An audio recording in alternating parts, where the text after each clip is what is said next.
career in government जासूसी, intelligence requires an appropriate level of violence. बहादुरी, Pakistani commando की एक ऐसी दास्तान जो दुश्मन के घर में घुसकर अपने वतन के खिलाफ होने वाली साजिशों को नाकाम बनाता रहा। गाजी।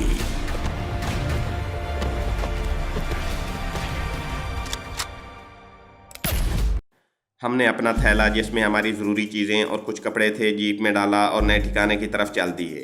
ये नई जगह उसी जंगल में रेस्ट हाउस से शहर की जानिब कोई 3 मील आगे एक टीले के दामन में थी। लगता था कि कभी वहाँ लकड़ी का कोयला बनाने का भट्ठा हुआ करता था।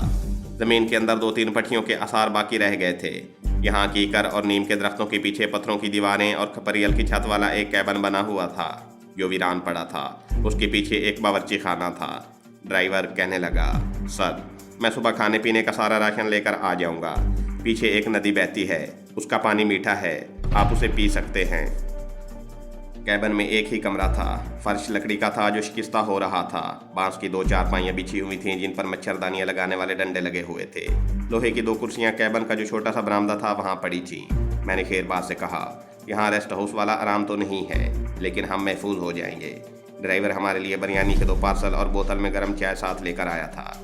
उस इलाके में बिरयानी के पैकेट जो होटल में पैक करके देते थे पार्सल के नाम से पुकारा जाता था। हमने रात को कैबन में लालटेन रोशन कर दी और ड्राइवर चला गया था।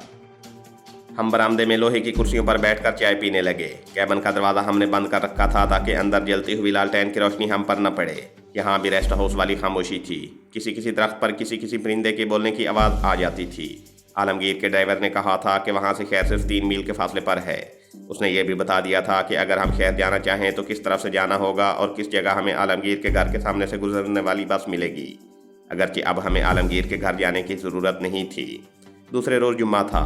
उससे अगले रोज़ हफ्ते का दिन था और हफ्ते की रात हमने कर्नल वडीकर से इंतकाम लेना था। आलमगीर ने ख़ास तौर पर हमें हिदायत कर रखी थी कि हमले के बाद जो भी सूरत हाल बने हम उसके मकान पर हरगिज़ न आएँ। दूसरे हफ्ते का दिन तैयारियों और रिहर्सल में गुजर गया। हमने अपने कमांडो ऑपरेशन की एक तफसील तय कर ली थी और कई बार रिहर्सल भी कर चुके थे। हमने कर्नल वडीकर पर किस तरह हमला करना था ये बताने की यहाँ ज़रूरत नहीं है। इस एक्शन को आप आगे चलकर खुद ही सुन लेंगे। इस मिशन में कामयाबी का 50% इम्कान था। बहुत मुमकिन था कि हम मैडम सूजी की कोठी में घुसकर ऐन उस वक्त कर्नल वडीकर को मौत के घाट उतार दें जब वो रंगरलियाँ मना रहा हो। और ऐसा भी मुमकिन है कि कर्नल वडीकर ऐन वक्त पर होशियार हो जाए और बॉडीगार्ड्स को आवाज़ दे दे और बॉडीगार्ड्स अंदर आते ही हम पर गोलियों की बुछाड़ कर दें, क्योंकि आखिर वो भारत की रेगुलर आर्मी का कमीशन ऑफिसर था, कोई अनाड़ी आदमी नहीं था। आलमगीर की रिपोर्ट के मुताबिक वो शराब भी ज़्यादा नहीं पीता था कि उसे हम मदहोशी में दबोच लेंगे। रिपोर्ट के मुताबिक वो 2-3 पैक से ज़्यादा नहीं पीता था और एक पुराने शराबी के लिए 2-3 पैक कोई हैसियत नहीं रखते। वो पूरी तरह होश में होता है। ये तमाम खदशे और इम्कानात और तफसीलात हमारे सामने थी और हम इनकी रोशनी में आगे बढ़ना चाहते थे, बल्कि बढ़ रहे थे। शाम के वक्त हमने अपने ऑटोमेटिक पिस्तौल खोलकर साफ़ किए, उनको अच्छी तरह से चेक किया। 2-2 मैगजीन अलग जेब में रख लिए। हमें हैंड ग्रेनेडों की ज़रूरत नहीं थी, अलबत्ता हमने एक बड़ा चाकू ज़रूर रख लिया था। हम आम किस्म की सूती बुशर्टों और ठंडी पतलूनों में ही थे। हमारा कोई कमांडो वाला लिबास नहीं था, उसकी ज़रूरत भी नहीं थी, क्योंकि ये कोई पेचीदा और बड़ा कमांडो ऑपरेशन नहीं था। एक कोठी में घुसकर एक आदमी को मौत के घाट उतारना था। सिर्फ इतनी ही एहतियात करनी थी कि हम वहाँ से बचकर निकल आएँ। शाम का अंधेरा होते ही हम अपने नए ठिकाने से निकल पड़े। आलमगीर के ड्राइवर ने हमें जो रास्ता बताया था उसी रास्ते से गुजरकर हम बड़ी जल्दी बंगलोर शहर की बहर की आबादियों में पहुँच गए। यहाँ से हमने एक बस पकड़ी और शहर के उस इलाके में आकर बस स्टॉप पर उतर गए जहाँ से मैडम सूजी की कोठी तक बमुश्किल 5 मिनट का पैदल रास्ता था। हम उन सड़कों से वाकिफ़ थे। चौक में एक सड़क में अंदर जाकर एक सिनेमा घर था जिसमें तमिल और तेलुगु फिल्में चलती थी। हमने प्रोग्राम बना रखा था कि इस सिनेमा हाउस में रात का पहला हिस्सा गुजारेंगे। चुनाचे सिनेमा हाउस के हॉल में टिकट लेकर बैठ गए। बड़ा गुंजान और गंदा सिनेमा हॉल था। अगरचे हम फर्स्ट क्लास में बैठे थे मगर कुर्सियाँ टूटी हुई थीं। हमें तो वक्त गुजारना था। फिल्म तेलुगु ज़ुबान में थी जिसके मुकालमे हमारी समझ में बिल्कुल नहीं आ रहे थे। हम बस फिल्म के सीन और डांस शौक से देखते रहे। हमारे पास भरे हुए ऑटोमेटिक पिस्तौल और बड़े चाकू भी थे। खतरा था कि कोई पुलिस वाला महज शक की बिना पर हमारी तलाशी न ले ले। हमें यह भी शुबा पड़ चुका था कि शायद बंगलोर की खुफिया पुलिस हमारे पीछे लगी हुई है। चुनाचे हम बड़े चौकस होकर बैठे थे, फिल्म भी देख रहे थे और थोड़ी थोड़ी देर बाद सिनेमा हॉल में नज़रें घुमाकर जायज़ा भी ले लेते थे। हमें हर चीज़ नॉर्मल लग रही थी। सिनेमा हॉल में कोई पुलिस का सिपाही नहीं था। हमने सिनेमा हाउस में दाखिल होते वक्त ये भी तसल्ली कर ली थी कि हमारा ताक़ुब तो नहीं किया जा रहा। फिल्म ख़त्म हुई तो हम वहाँ से निकल आए। दूसरे बाज़ार में आकर हम एक चाय की दुकान में बैठ गए। वहाँ कॉफ़ी भी मिलती थी। हमने कॉफ़ी मंगवा ली। हम दरअसल मज़ीद कुछ वक्त गुजारना चाहते थे ताकि मैडम सूजी के यहाँ रात गहरी हो जाए। तो फिर पहुँचे। हमें यकीन था कि हफ्ते की रात है, कर्नल वडीकर वहाँ ज़रूर आया होगा। हमने इसी उम्मीद पर सारा मंसूबा बनाया था। जब रात के 10:30 बज गए तो हम चाय की दुकान से निकलकर पैदल ही मैडम सूजी की कोठी की तरफ चल पड़े। मैडम सूजी की कोठी वाली सड़क पर आकर हम सामने वाले फुटपाथ पर हो गए। यहाँ बिल्कुल सन्नाटा छाया हुआ था। कोठियों के पोर्चों में कहीं कहीं रोशनी हो रही थी। हम जब मैडम सूजी की कोठी के सामने पहुंचे तो हमारी नज़रें कोठी के सहन की तरफ उठ गईं। सहन में कर्नल वडीकर की कार खड़ी थी। हमने इत्मीनान का सांस लिया। दोनों बॉडीगार्ड फौजी वर्दी में बरामदे में खड़े थे। हम वहाँ रुके बगैर आगे निकल गए। मैंने कमांडो शेरबाज से कहा, जब हम चाय की दुकान से बाहर निकले थे तो एक आदमी सिगरेट पान की दुकान के सामने खड़ा बीड़ी पी रहा था। उसने मेरा ख्याल है कि मेरी तरफ घूर कर देखा था। कमांडो शेरबाज ने कहा, तुमने उस वक्त मुझे क्यों नहीं बताया? अब इन बातों का वक्त नहीं है। हम टारगेट पर पहुंच चुके हैं। अब जो होगा देखा जाएगा। हमें हर हालत में ये टारगेट मारना है। हम अपने साथ नायलॉन की एक बारीक रस्सी का गुच्छा भी ले गए थे जो मेरी जेब में था। उस रस्सी के सिरे पर लोहे का एक हुक लगा हुआ था। ये हुक कमांडो शेरबाज ने खुद लगाया था। उस रस्सी के जरिए हमें मैडम सूजी की कोठी की पिछली दीवार पार करनी थी। सड़क के आखिरी किनारे पर जाकर हम बाएं जानिब उस कच्चे रास्ते की तरफ मुड़ गए जो कोठियों के पिछवाड़ों के दरमियान से गुजरता था। यहाँ अंधेरा था। कोठियों के अकबी सहनों और बरामदों की रोशनी वहाँ तक पहुँचते पहुँचते बहुत मदम हो जाती थी। कमांडो शेरबाज ने मुझे इशारा किया। मैंने जेब से नायलॉन की रस्सी का गुच्छा निकालकर हाथ में पकड़ा और उसके आगे से निकलकर कोठियों की अकबी दीवारों के साथ साथ चलने लगा। कमांडो शेरबाज मेरे पीछे था। वो भी दीवारों के साथ लगकर चल रहा था। यहाँ अंधेरा था। 3-4 कोठियाँ छोड़कर मैडम सूजी की कोठी की दीवार आ गई। कमांडो शेरबाज मंसूबे के मुताबिक दीवार के साथ लगकर खड़ा हो गया। ऑटोमेटिक पिस्तौल उसके हाथ में था। मेरा पिस्तौल मेरी जेब में था। मैंने दीवार से 2 कदम पीछे हटकर नायलॉन की रस्सी का हुक वाला सिरा घुमाकर ऊपर नारियल के दरख्त की तरफ उछाल दिया। लोहे की हुक नारियल के दरख्त की झाड़ में जाकर फंस गई। मैंने उसे 3-4 मरतबा ज़ोर ज़ोर से अपनी तरफ खींचा। जब देखा कि हुक पक्की तरह फंस गया है तो मैं दीवार के साथ आ गया और कमांडो शेरबाज को इशारा किया। वो रस्सी के ज़रिए ऊपर चढ़ गया।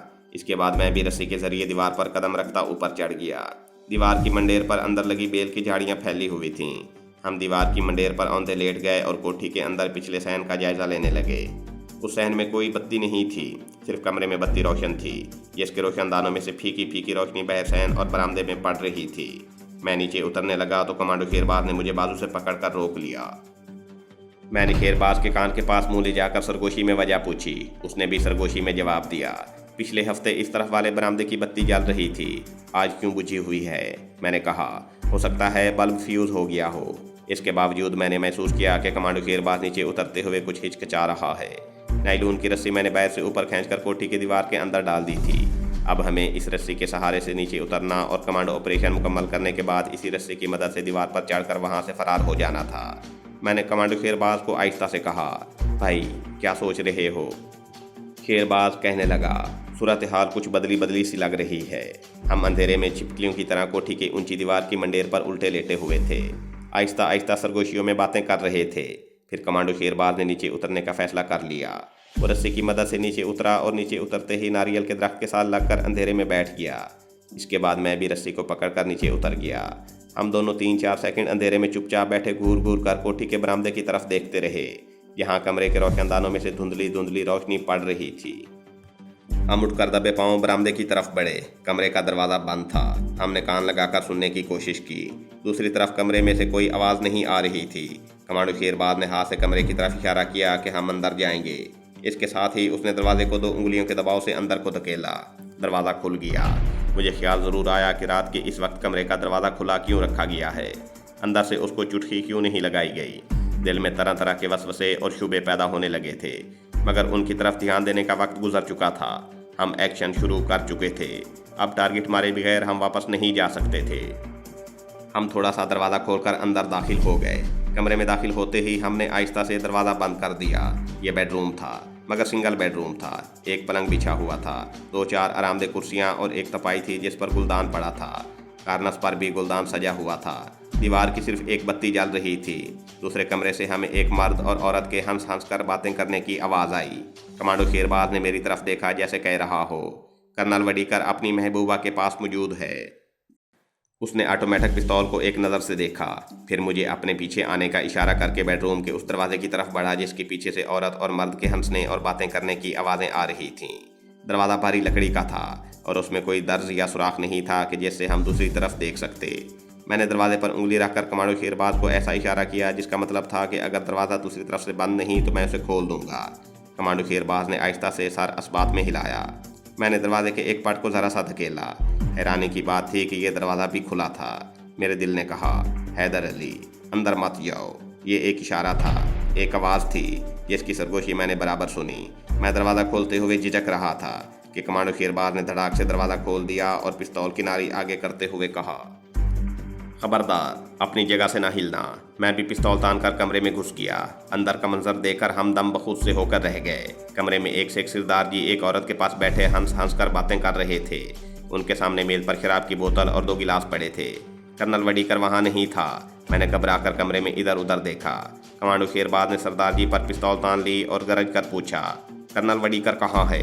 जल्दी बोलो, नहीं तो यहीं शूट कर दूंगा। सिख सरदार जी और औरत दोनों ने हाथ ऊपर उठा लिए। उनके चेहरे बता रहे थे कि वो घबराए हुए नहीं हैं। ये बात मेरे लिए इंतहाई हैरानकुन थी। सिख ने बड़े आराम से कहा, कर्नल साहब अभी आ जाते हैं। अचानक पीछे से 4-5 आदमी हम पर इस तरह गिर पड़े जिस तरह कोई मट्टी का तोदा गिरता है। हमें संभलने का मौका दिए बगैर उन्होंने हमें काबू कर लिया और 2 आदमियों ने हमारी गर्दनों के साथ स्टेन गनों की नालियां लगा दी। वो सब के सब सिविलियन कपड़ों में थे, मगर उनका अंदाज बता रहा था कि वो ट्रेन कमांडो हैं। ये सब कुछ 1 सेकंड में हो गया था। ये लोग उसी दरवाजे से अंदर घुस आए थे जिस दरवाजे से हम दाखिल होकर बेडरूम में आए थे। साफ मालूम हो रहा था कि वो पहले से हमारा इंतज़ार कर रहे थे और हमें ख़ास तौर पर तैयार किए गए जाल में फंसाया गया है। ये सब फौजी कमांडो मुसल्लह थे जिन्होंने हमारे ऑटोमेटिक पिस्तौल अपने कब्जे में कर लिए थे और बड़ी तेज़ी से हमारे हाथ हमारी पीठ पर रस्सियों से बांध दिए थे। इस दौरान सिख सरदार जी और औरत वहाँ से चले गए थे। हमें सोफों के पीछे दीवार के साथ खड़ा कर दिया गया। मैंने हमलावरों को गौर से देखा। वो कुल 5 आदमी थे। उनके जिस्म मजबूत थे, पतलूनें और शर्टें पहनी हुई थीं। उनमें से 3 के पास स्टेन गन्ने थीं और 2 के पास रिवाल्वर थे। वो लोग शक्ल ही से फौजी कमांडोज लग रहे थे। इतने में दरवाजे से कर्नल वडीकर नमूदार हुआ। हमने उसे साफ पहचान लिया। उसने हमें एक नज़र देखा, फिर करीब आकर घूरते हुए बोला, तो तुम लोग कश्मीरी कमांडो हो और श्रीनगर से मुझे कत्ल करने और कश्मीरी लड़की को निकालने आए हो। तुम्हारा क्या ख्याल था कि कर्नल वडीकर कोई रिक्शा ड्राइवर है जिसे तुम आसानी से हलाक कर दोगे? मुझे तो उसी रोज़ पता चल गया था जब तुम बंगलोर शहर में दाखिल हुए थे। उसने अपने आदमियों को इशारा किया कि इनको ले जाओ।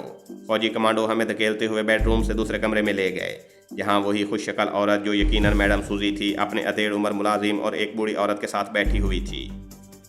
ये औरत मैडम सूजी की माँ ही हो सकती थी। बाहर 2 गाड़ियाँ खड़ी थीं। एक कर्नल वडीकर की गाड़ी थी और दूसरी फौजी गाड़ी थी। हमें उस फौजी गाड़ी में उन 5 फौजी कमांडोज के बीच में बिठा दिया गया। गाड़ी वैगन टाइप की थी जो उसी वक्त मैडम सूजी की कोठी से निकलकर किसी नामालूम मुकाम की तरफ चल पड़ी। हमने सोचा भी नहीं था कि सूरत हाल एकदम इतनी पलट जाएगी। हमसे 2 गलतियां हो गई थीं। पहली गलती ये हुई थी कि मैंने सिनेमा हाउस से निकलने के बाद एक आदमी को देखा कि वो मेरा पीछा कर रहा है और मुझे उसने घूर कर भी देखा है। और फिर एक औरत गैलरी में सीढ़ियाँ उतरते हुए जानबूझकर मुझसे टकराई भी थी, लेकिन मैंने इस बात को ज़्यादा अहमियत न दी। कमांडो शेरबाज खान से ये गलती हो गई थी कि जब हम मैडम सूजी के बेडरूम में दरवाज़ा खोलकर घुसे थे और हमने पिस्तौल तान कर सिख सरदार जी और औरत को हैंड्स अप कराया था तो हम दोनों का रुख सरदार जी की तरफ था। मैं इतना तजर्बाकार कमांडो नहीं था। मेरे मुकाबले में शेरबाज खान ज़्यादा तरबियत याफ्ता कमांडो था।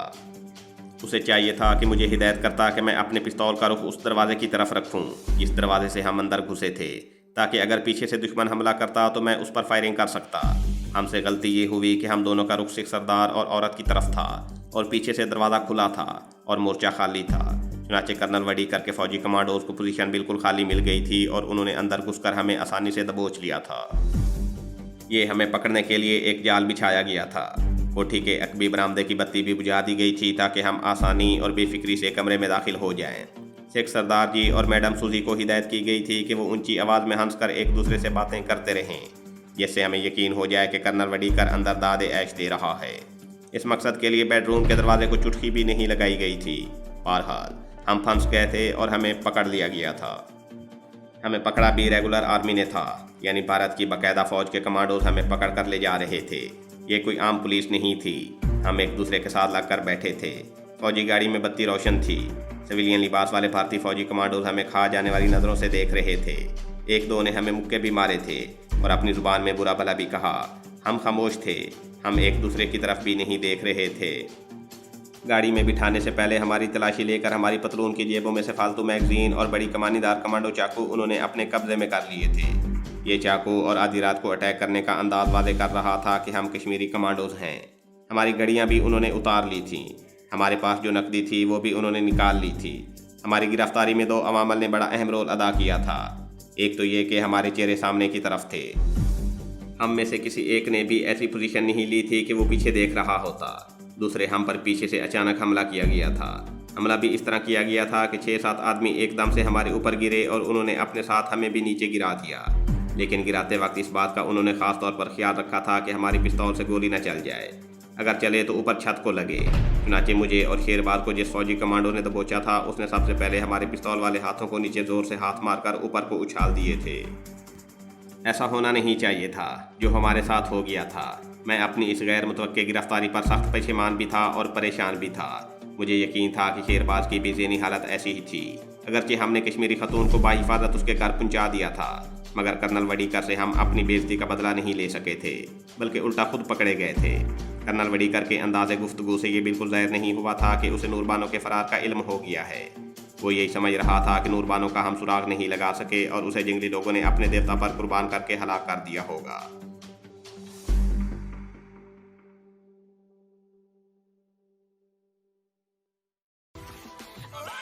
ये थी हमारी आज की एपिसोड। उम्मीद करते हैं आपको हमारी ये कहानी पसंद आई होगी।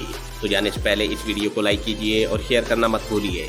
कमेंट करके हमें बताइए कि आपको हमारी ये वीडियो कैसी लगी। और अगर अभी तक आपने हमारे इस चैनल को सब्सक्राइब नहीं किया तो इसे सब्सक्राइब कीजिए और बेल आइकन दबाकर ऑल नोटिफिकेशंस ऑन कर लीजिए।